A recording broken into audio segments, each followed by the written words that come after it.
From the Newstalk ZB newsroom, this is Newsfix. In this update, former Prime Minister Dame Jacinda Ardern has made an appearance in Brazil for the COP30 climate summit. The summit begins on Monday and runs for 2 weeks. However, world leaders have also been gathering in the last few days. UK Prime Minister Sir Keir Starmer and French President Emmanuel Macron are among those in attendance. Notably, President Donald Trump is not.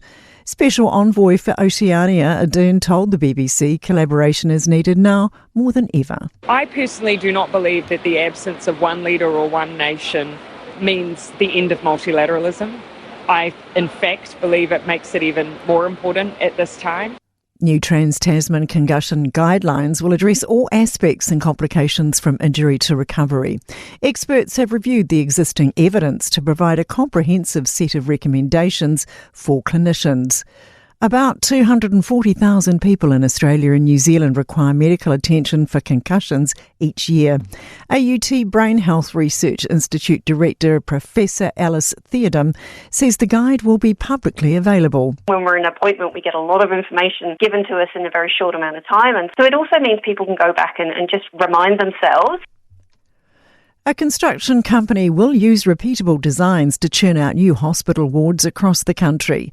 The spaces at Middlemore in Auckland, Waikato, Wellington, Nelson and Hawke's Bay will add a total of 140 new beds. Construction firm South-based will build them off-site. They plan to be operational by the end of next year.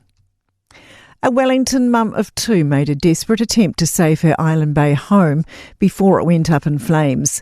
Fire crews battled the blaze in windy conditions on Monday night. Charmaine Horsfield says she grabbed the garden hose to try and put it out, but it did nothing. The family has launched a Give a Little page to rebuild their lives. They're also seeking sightings of their Himalayan cat, 13, who's been missing since. That's news. In sport, quick car, awful execution. That sums up Liam Lawson's below par qualifying effort for tomorrow's sprint race at the Sao Paulo Formula One Grand Prix. Lawson will be at the rear of the grid in 17th place after his team ran out of time to do a second lap in qualifying. Sometimes people leave big gaps, and also with cars doing cool downs on track, you get caught up in it, and we just got really bad timing. I'm sure we'll review it. We definitely didn't need to take the risk because, the car's being very quick, so it's pretty frustrating. Lando Norris has outpaced his championship rival and McLaren teammate Oscar Piastri to take pole for the sprint race, while the Australian could only finish third. A mother-son first headlines the opening day of Cup Week, which is just getting underway at Riccarton. Jockey Kylie Williams and son Logan Bates will face each other in at least 4 races on the 11-race card. That's sport. I'm Sandy Hodge. For more news, listen to Newstalk ZB live on iHeartRadio.